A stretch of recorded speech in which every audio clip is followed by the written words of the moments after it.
a subgroup H of a group G is called a normal subgroup of G if A equals Ha for all A and G. Ha ha. The left coset of H in G containing A equals the right coset of H and G containing A for all A.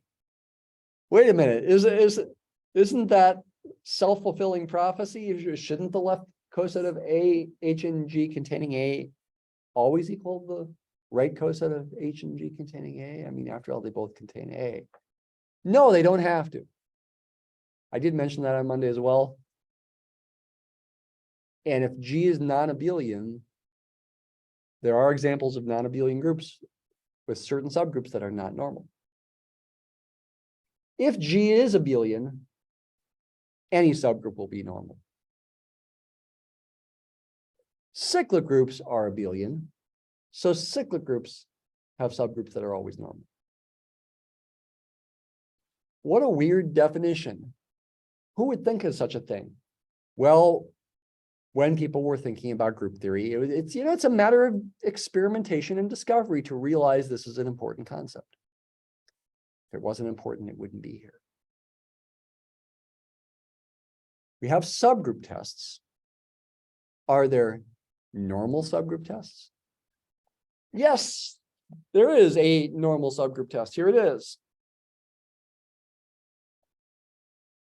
A subgroup H of G is normal in G if and only if XHX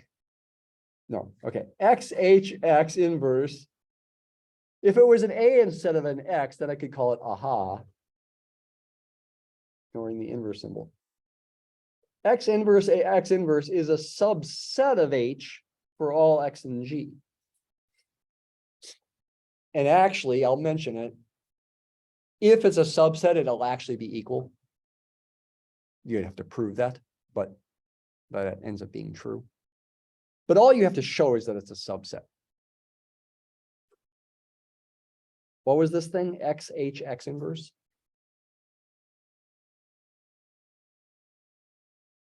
XHX inverse, by definition, is this set. And initially, so H is a subgroup of G. Initially, this is just a set.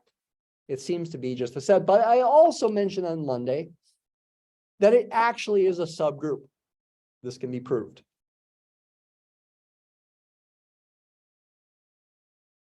Can be proved. Oops, I meant to say of G.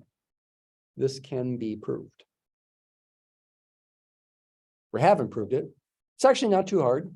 You use a subgroup, an ordinary subgroup test. In general, when H is not normal, this is not going to be a subset of H. And in fact, therefore not equal to H. But when H is normal, it is a subset. In fact, a subgroup, in fact, even equal to H, it turns out. But that's not part of this theorem.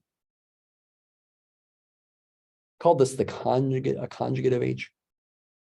It's actually a really important idea for more advanced theorems.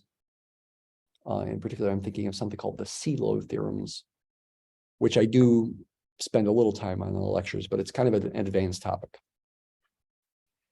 You should make sure, we're out of time, you should make sure you really study these examples. A bunch of examples here on the next couple pages. 9 examples. Make sure you study those well. Have a good day.